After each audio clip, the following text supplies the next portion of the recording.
My name is Samantha Catchy. I'm the Family Assistance and Program Director at Hope for Three. Thank you for joining in at our Hope event, Helping Our Parents Excel. We're so excited today. We have Dr. Crone, BCBA-D with Therapy and Beyond.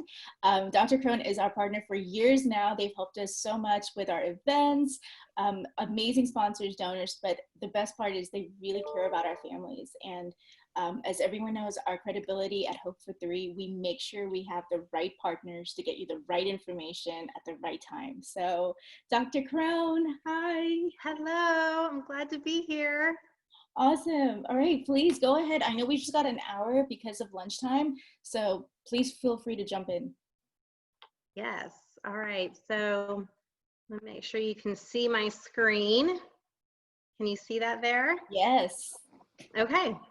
Perfect. So we're going to jump in and talk about ABA and COVID tips because life has been a little bit turned upside down, and what we thought were maybe some temporary accommodations or things we're doing at home, we're finding are going to be a little bit longer. And so we might need to re-look at some of those things. So we're going to give some COVID tips along with some ABA principles to use in your home. So like you said, my name is Dr. Regina Crone, and I'm the CEO and founder of Therapy and Beyond. Just a little bit about me is I have a master's and PhD from UNT. My history is I started as a classroom teacher, special education teacher, and then I've continued in ABA, and it's just kind of come into therapy and really where my heart is. I've been active in public policy, professional associations, passing licensure and legislation, and I've also authored and published a research study on the topic of effective parent training. And then of course, in addition to all that, I am a mom. So there's my family there. So Therapy and Beyond, we work specifically with autism, and we provide ABA speech and occupational therapy in an integrated way. And so that's what we do. And we are located in these 9 locations, but close to Houston, we are in Conroe, Sugar Land, and the Woodlands area. So that kind of just gives you a little bit of information about us. All right, so now we're going to dive into what all this is about and looking at how do we look at the new normal and what are some things that are happening. And so I think one of the biggest things that have rocked the world is changing routines. And what I have seen and what parents have expressed is that in changing routines have led to and can lead to difficult times. And I think many parents right now are finding themselves in that. These change in routines lead to the difficult times, and those are school could be online and it could be virtual, right? So there's a whole different way of learning information. School is in for some, and then somebody gets sick or impacted, and they find themselves being in school one moment and then put out of school the next moment. And that can be a really hard transition as well. Then wearing a mask, when you have to wear a mask, when you don't have to wear a mask, you have to wear a mask. Do you like the way it feels? And then also, I think this is a big one is we're not open because there's COVID hours only. And so I even went like to get my car washed, and it had said 8 o'clock, and then I drove up and I'm like, why can't I get my car washed? Why are you not open? They're like, oh, we're going to open at 9. It's COVID hours. And I was like, okay. So there's a lot of these routines and kind of reshuffling of what's going on. And then the other one is staying 6 feet away, staying safe, hand washing, all those things. So these difficult times can lead to frustration. They can lead to problem behaviors that we start to see escalate. And then also, I think the biggest fear for many of the families I talk about too is the skill regression, the things that they're having to redo or they're unlearning as they're maybe not in the same environments or those routines have been changed. So difficult times can lead to that frustration, problem behaviors, and skill regression. But 4 essential kind of things to keep in mind for these changing times, we're going to break up into 4 categories, and I'm going to talk through these. So number 1 is understanding behavior. If you have an idea and understanding of what behavior is, then you can come up with strategies to address it effectively. And so we're going to talk about that. Then we're going to talk about motivation is key. And when your routine is changed, some reinforcers might not be available, some activities might not be available. So we start to come into encountering a lot of disappointment. And when our kids start to encounter a lot of disappointment, we start to see that frustration come out in different ways. And so looking at how do we keep that motivation fresh and new when maybe it's a little bit more challenging than it had been before, or the options are more limited. And then facilitating independence. I think this is a huge one. So with everybody, maybe there's a parent working from home, or there's other siblings doing homeschooling, or whatever it might look like, are there opportunities to facilitate independence in a meaningful way? I know I've talked to a lot of parents that have talked about, like, I don't want my kid on technology just 24/7 right now, just so I can get through the day, or do the laundry, or do work, or get on a Zoom call. So how can you facilitate independence? So I want to give some resources for that. And then I think the next one is another barrier that's kind of been really coming up as a theme and talking with parents, is being able to explain and then practice these COVID kind of driven rules. They're not forever rules. Hopefully we're not forever socially distancing or not going to school in person, but it is really hard to get into a new routine and then it keep changing, and then trying to explain it in a way where kids understand how it impacts them. And so that is something that we're going to talk about as well. So let's jump in. The first one is understanding behavior. And when we're looking at behavior, we want to understand, why does it occur? How do I know how to even look at behavior? And if you kind of go to that behavior column right there, the first thing you want to do is look at the behavior of the child, right? You want to look at what their specific behavior, what's observable, what can I see? And then make sure we're not just categorizing it and addressing it based on what it looks like, which is the topography, but really keeping in mind the function. Why is it occurring? And so this is where we start to look at, what's a replacement behavior to another behavior I want to decrease, like problem behavior, or what is a skill deficit that I want to teach? Dependent skills in the home, right? So new skills. So what am I going to teach? That is where we're going to get all that information.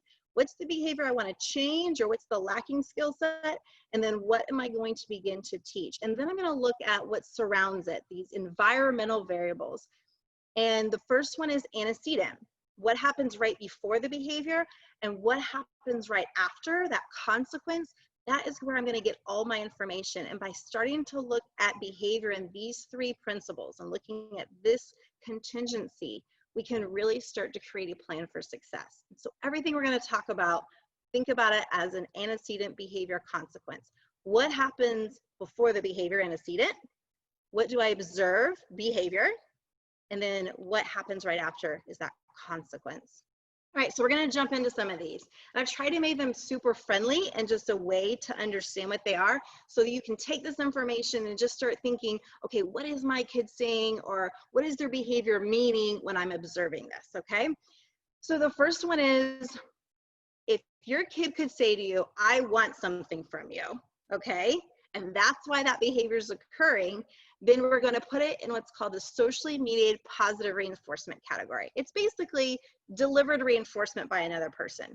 So we look at tangibles. I want something. I want you to hand me something. Or maybe I want your attention. I want those tickles. I want you to chase me. Or maybe it's activities. I want to engage in the puzzle or the stacking of blocks with you. But it's something that happens with another person. So when we see behavior occur, is it happening because they're wanting something from you?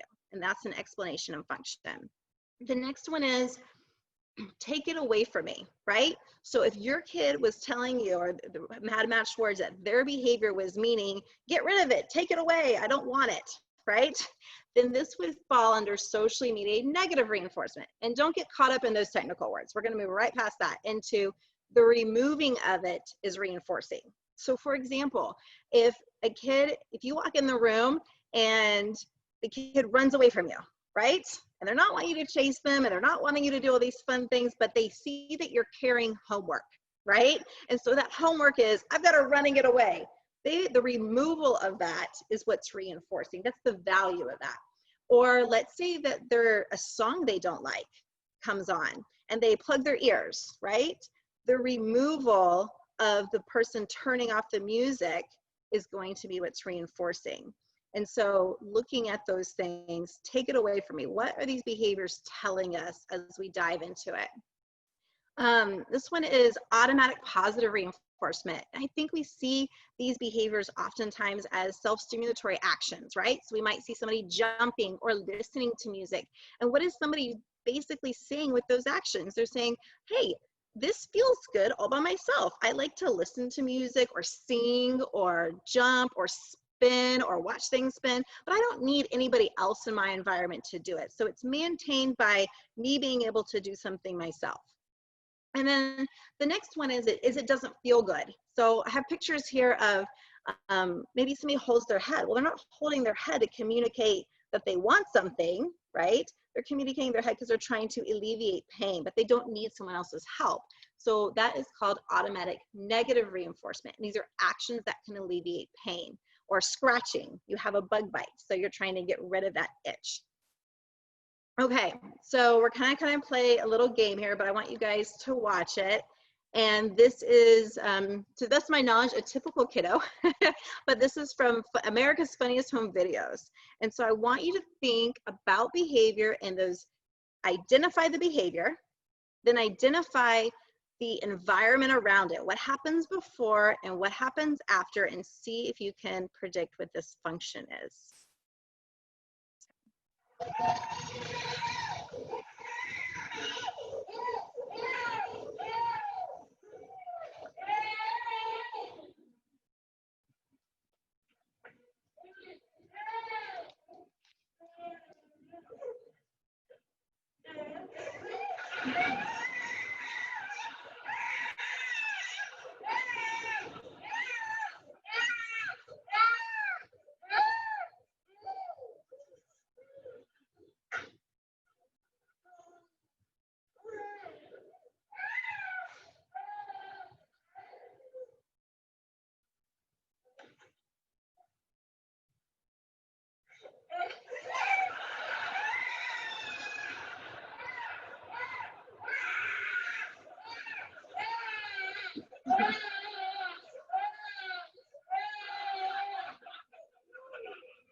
Okay, here's our little kiddo. He's about to come. And I just want you to think for a second. You've watched this pattern of behavior. You probably know what the behavior is, right? Falling to the ground and crying. And you can probably predict what's going to happen next, right? Falling down and crying. And so if you've already gotten that far and you already had those answers in your head, then you're already like halfway to being able to analyze behavior. So you don't have to have fancy titles to do this. So we're looking at this. So let's see if you guys are right, if you can predict the behavior. Very good.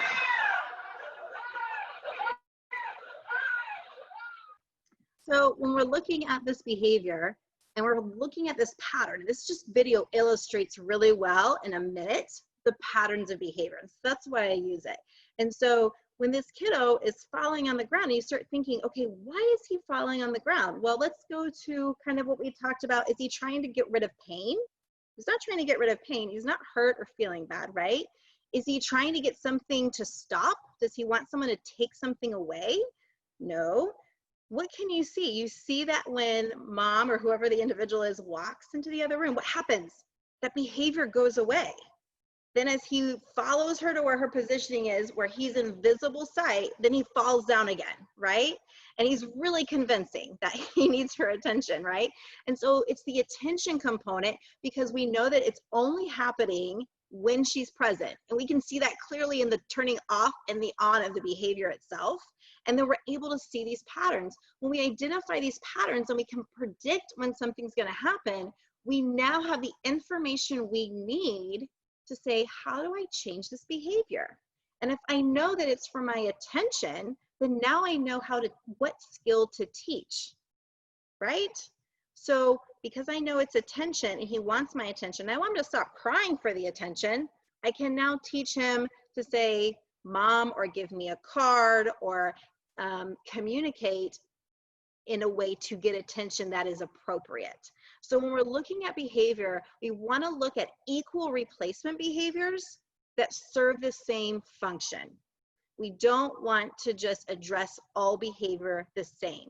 Address it by its function. And that is going to make things so much different when you're interacting, to know that there's different ways to addressing.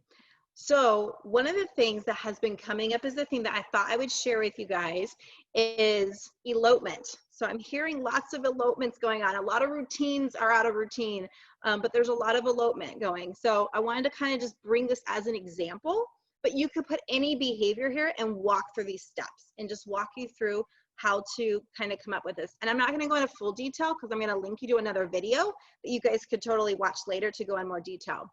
But we just talked about it, right? So you take elopement behavior, and what you don't want to do is say, okay, elopement behavior, we are always going to have the plan that the consequence is going to be this, right? So if anything you get from this workshop is, don't think about behavior by what it looks like. Investigate what it's acting like. What's the communication, the function? So elopement behavior, is it acting as sensory? Is it acting as escape, attention, or tangible? And these are just a few examples I put up here. And then what I did is I came up with, you can have a plan in place where one child can actually use the same behavior for several reasons. So you might have to have several plans, in this case 4 plans, to address the behavior. So I'm gonna just walk you through this as an example. So the replacement behavior is gonna be what behavior should occur instead to receive reinforcement. And so you'll see the pink matches the pink. The directions to address attention and sensory are the pink on what we're doing. So you're going to request, they're going to learn how to request to run versus just running. And if that's something they really enjoy or they want you to chase them, then let's get them to request chase so that you know it's happening and it doesn't turn into elopement and it's not a safe place to do it, right? So the idea would be, I teach that my kiddo says, hey, I want to play chase, or I want to run. They request run through a picture, through a sign, or from another way of verbally communicating. And maybe you're out in the front yard and you're thinking, well, this isn't a safe place to go maybe play chase and run. You now have the opportunity, because you've taught the correct request, to go, sure, let's play, but let's go in the backyard where there's a fence, right? So it becomes really important to kind of look at how we're doing those things. But jump into the green. This one is going to be escape. So you wouldn't want to teach him to request to run, right? Or to chase you. Instead, he's avoiding something. He's using running as a tool, maybe to get away from the online teaching experience they're going to have virtually because they don't like it, right? And so bringing out the computer creates elopement, running. And so there's a few things you can do here. So we don't want to just have them request to run, right? We want to request for appropriate things. So maybe requesting to take a break using a card, a picture, a request, and then teaching them to tolerate the task, but maybe breaking it up into smaller steps. Maybe they don't have to engage in that non-preferred activity for ever or that duration, but break it down so it's a little bit shorter. And then you can add a reinforcer to it. So now you can bring in the laptop, set a timer for 5 minutes, and then you know what? If you sit here the whole 5 minutes, then you're gonna get access to this token or this other reinforcer that's valuable. Okay, jump into blue. Find the blue that's tangible. That means that they're access to an item. So it's kind of like if the ice cream truck was driving down the road and you were chasing the ice cream truck. You want the ice cream out of the ice cream truck. So this is tangible. And so when we're looking at this, this goes back into, you find the blue on this sheet, requesting the appropriate item, which would be that blue. And then this kind of just goes through a plan to practice reinforcement, a plan to address the problem behavior if it does occur, and then also having a plan for the replacement behavior itself. And so I'm going to leave this as a reference for you guys and show you where you can go find another video if this is something you're specifically interested in, and you can actually print this sheet if it's helpful. But also knowing that what we just did with elopement, I want to show you, you can do this with all behaviors. Anything you're targeting, identify the function, and then come up with these plans. And then I always have that explanation up there that always says, when you're teaching and looking at these things, always prepare your environment, right? Make sure it's a safe place to practice it. Make sure you're not doing it in the road, right? Like, all these things are safe. So it's always important to first secure your safe environments before you start these things, especially with elopement. Okay, so we kind of walked through understanding behaviors, and now we're going to talk about motivation is key. So once I understand motivation, what do you gain with motivation? You gain the most important thing. You get attention. And when you have attention, you have a willing learner. And that is what we want. We don't want kids just to give us the answers so they can get away from instruction, right? We want kids to give us their attention because they are willing to learn. They're interested in it. And we tie that in with motivation. Okay, so recap. ABA is understanding why behavior occurs and then teaching new skills. So when you're using ABA principles in your home, think of it as this. You're going to learn the patterns of how someone has learned, and then find motivation and find the best way to teach those new skills, and then use your data and analysis of if it's working to show if it's effective. And if it's not, you go back and reanalyze. And if it is, then you keep going all the way to generalization. Okay, so here's some things to remember when you're doing ABA at home. Number one, the most important thing is find motivation before you start to teach any skill. And the second one is don't teach these skills in the moment of crisis, in the moment of need. Plan a time to practice, practice, practice before you need it. Okay, so keep those two things in mind because that makes a big difference. All right, so I wanted to kind of walk you through when you're looking at reinforcers at home, what you can do. So here we go. It starts with motivation, and we start with a preference assessment. So a lot of things that I do is I'll come up with, for some kids, all their, this is a basket. I'm gonna actually, let me go to the next slide. I'll show you what this looks like. We create what we call hobby boxes. So these are fun things that we reserve only for things that kids can earn. So you kind of prepare a box, but this is not access, they cannot have access to this. It's not on your kitchen table. It's not in their room by their bed. This isn't a place where you can only gain access to it. So when they're meeting their goals or have their tokens, then they get to go into the hobby box and get the things that they enjoy. And you make it individualized to your kid. This is a worksheet that says create a hobby box, and I'm going to show you a link so you can print this for yourself. But you might have their iPad in here. You might have some paint. That's an activity. You might have string because they like string. It doesn't have to be something that I would like, right?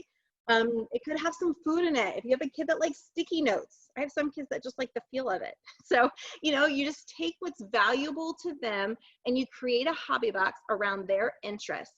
And so this sheet that you can print will show you where you can list these things out and just gives you some ideas on how to create that hobby box. So that's the first thing. Identify what is meaningful to them.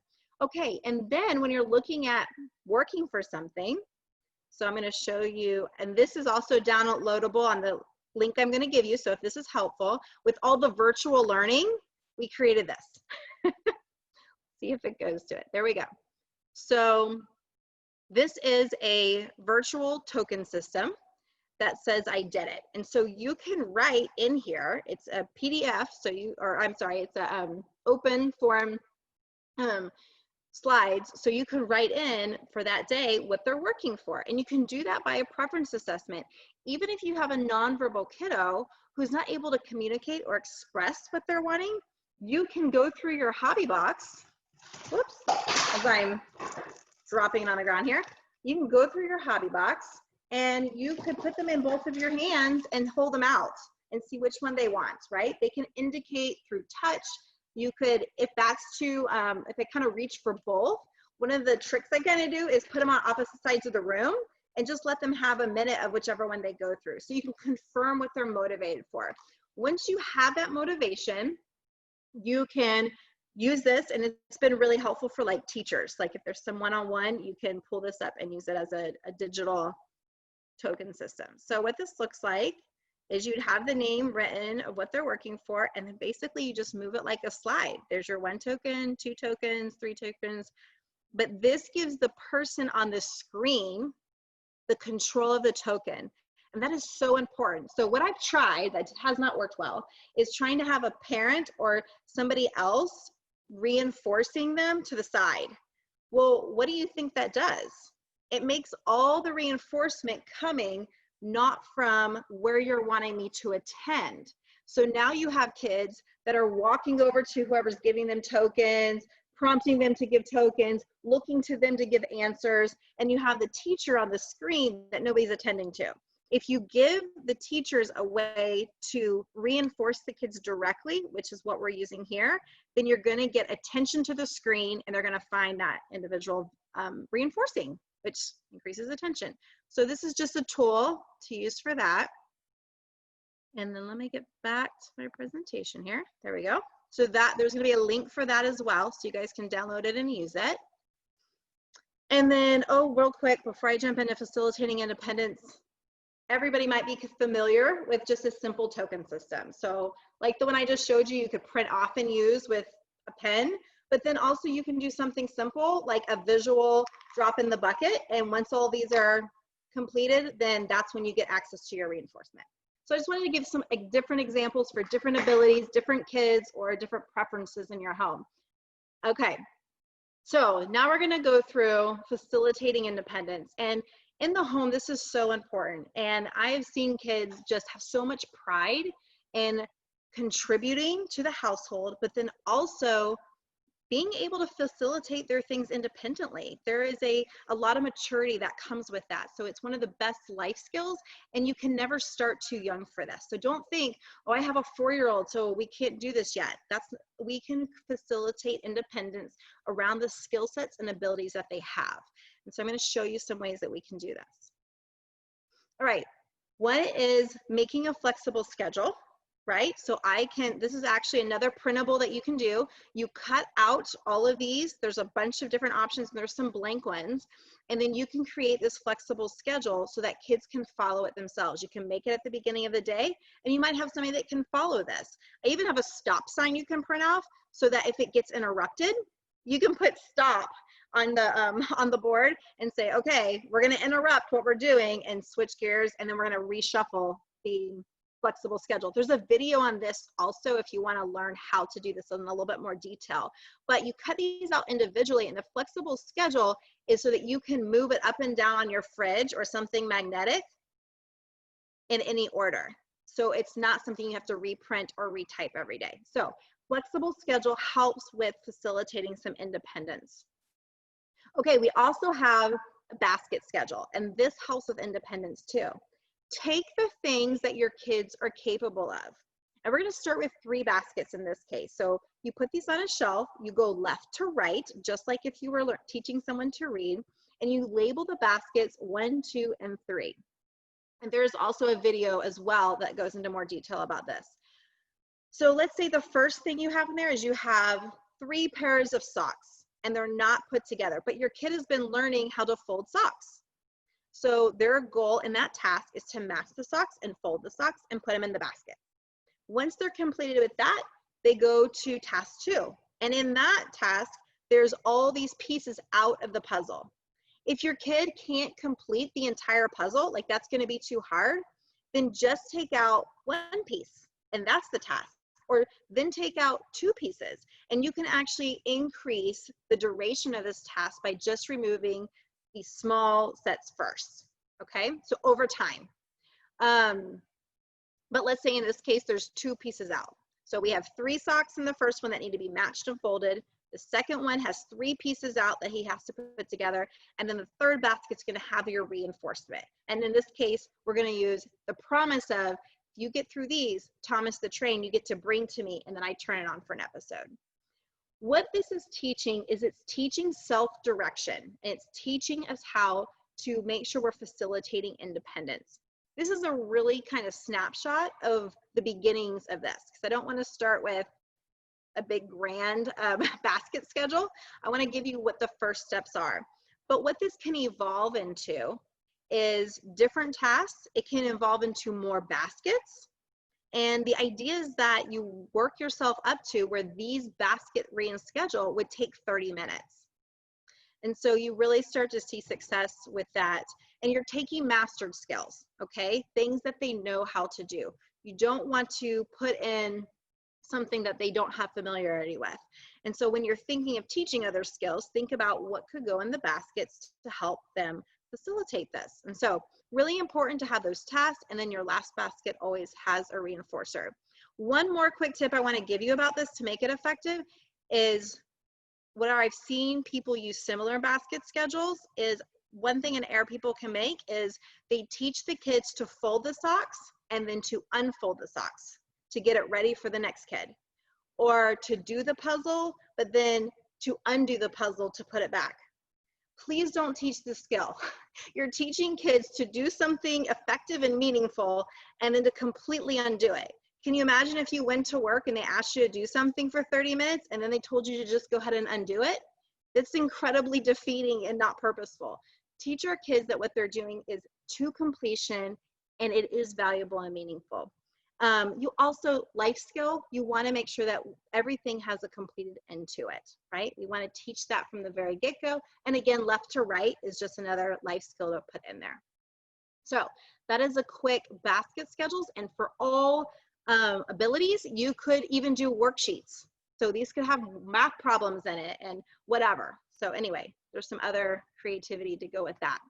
Okay, think about life skills for all ages. And here's some things that we can talk about is folding towels. And actually I have it on the link I give you. You can cut these out because these can go into that flexible schedule I told you. So you can just add them in there. But matching socks, sorting clothes, folding towels, it doesn't have to be something, the most mature form of this skill yet.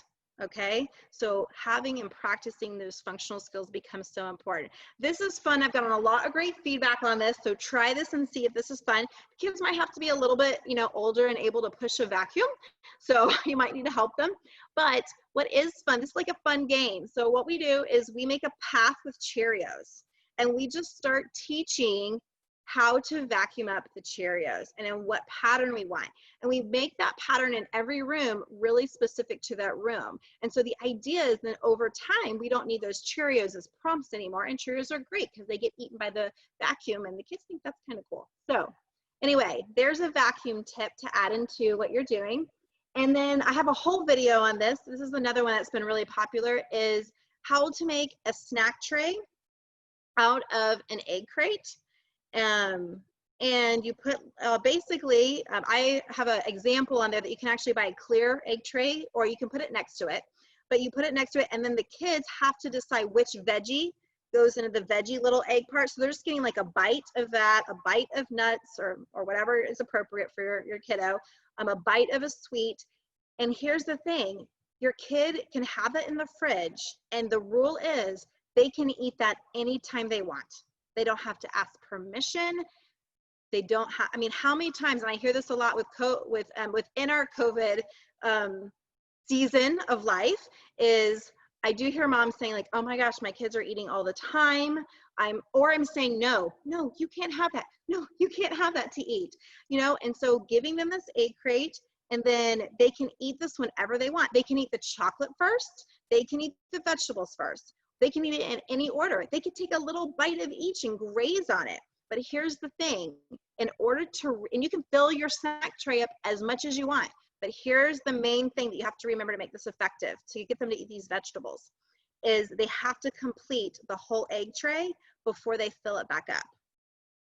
So after they complete it, they get to refill it back up, and then again, they can eat it as much as they want, as little as they want, and then graze for it. So that is a quick, another independence, and will take out a lot of no's in households, or that's what I've heard. It's working pretty well. So, okay, so those were just some quick tips on facilitating independence.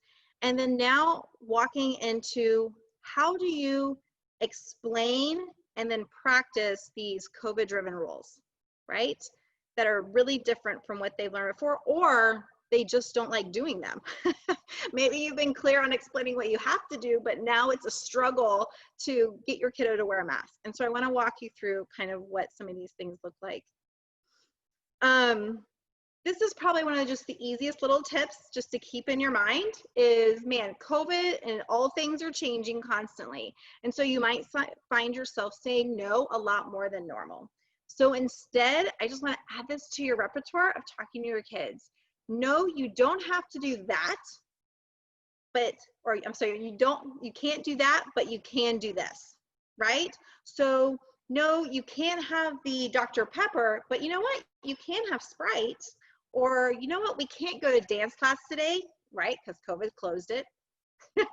But you know what we can do? We can go jump on the trampoline. So it's finding that no's aren't met with so much disappointment that it escalates into behaviors and emotions that are unregulated. And instead, giving that alternative can help somebody cope with the disappointment of a no, changing it to some alternative that they find valuable. So again, the idea is when you offer this, it has to be valuable.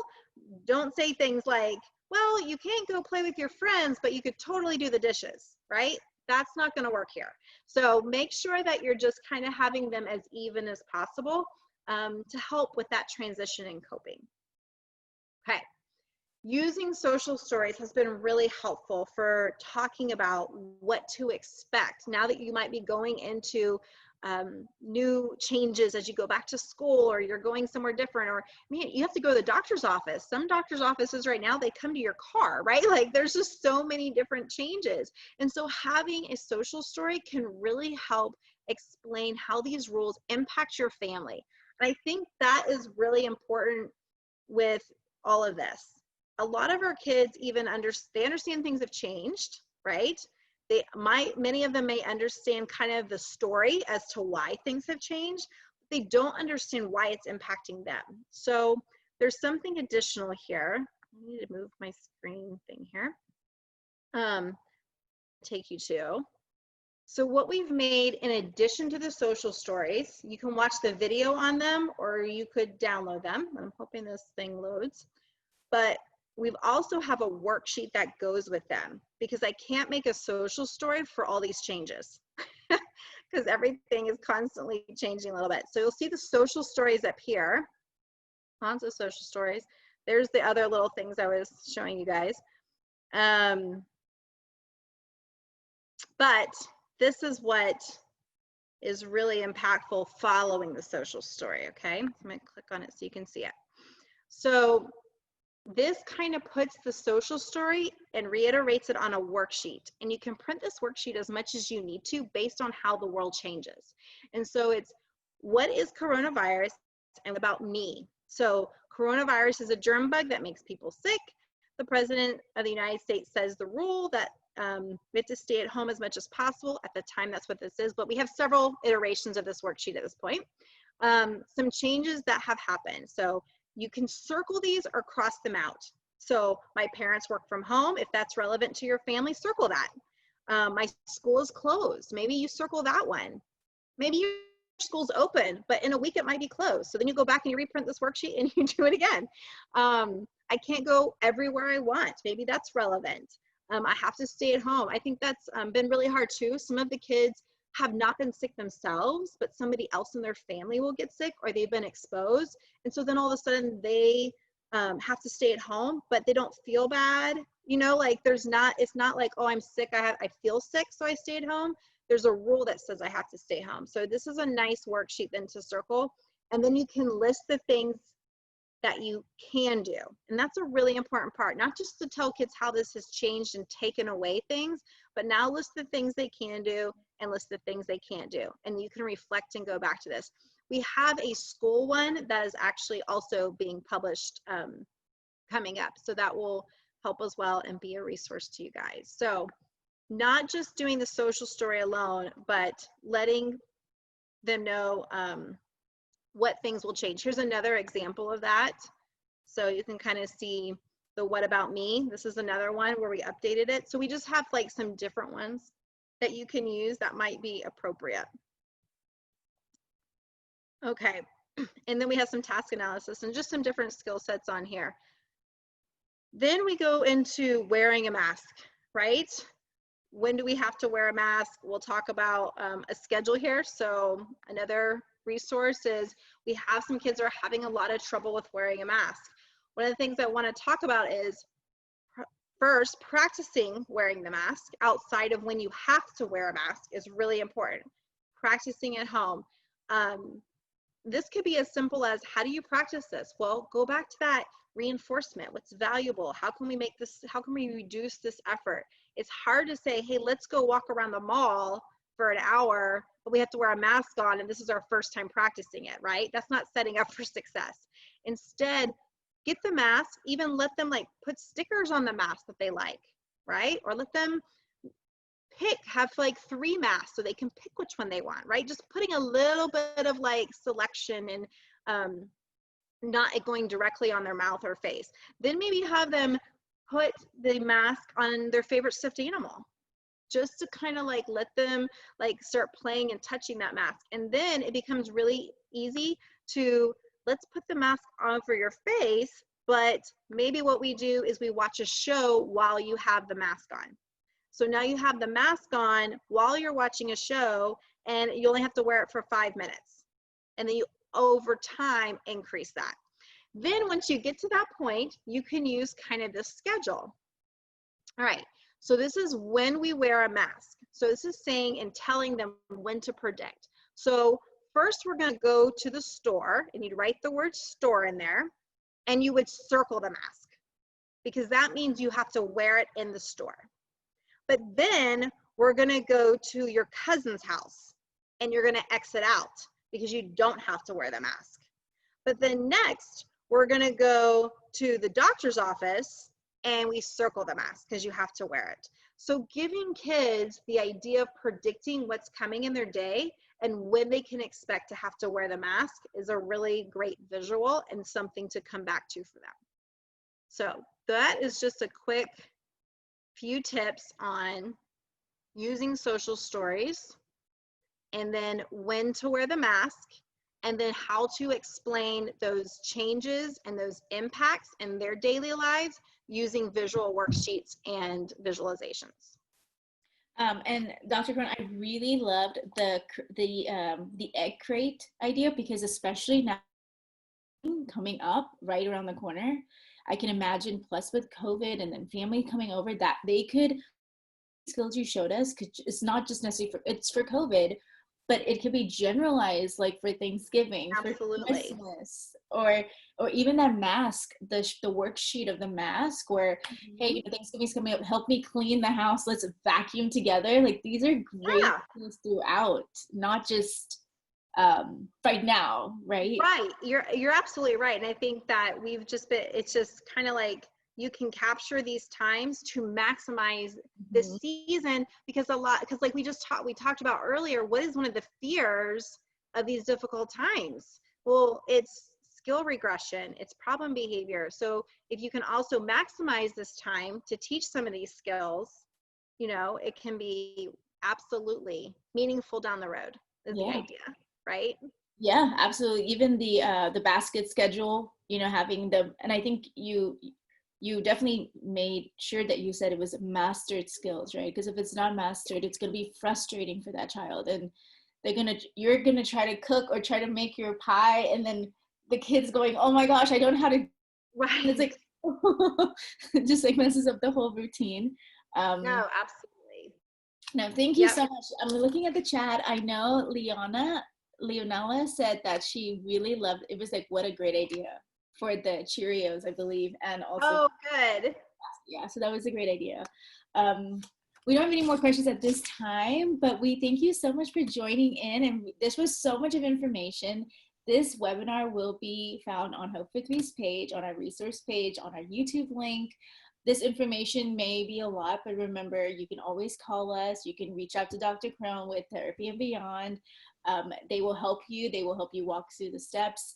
We understand there's been a change, right? From in-home, parents are coming, you know, therapists are coming in. Now it's mommy has to be the therapist, and it's a little tricky, but some of these tips about the, you know, the token system, visual, that's all of that stuff is here to help you. So please Yeah. don't be overwhelmed. We're here. We can walk baby steps with you. But in the meantime, please check out this link. Oh, there's another, let me see in the chat. It says, thank you so much for all the information. Yes, we will share the link, Leona, once we, on our webpage, as long as you're friends with us on Facebook and on our website. But thank you everyone for joining in, and we will see you tomorrow for another webinar. But thank you so much, Dr. Crone. We really appreciate it. Thank you, Dr. Crone. This was fabulous. Thank you so much. Thank you. Bye. Bye. Bye, ladies.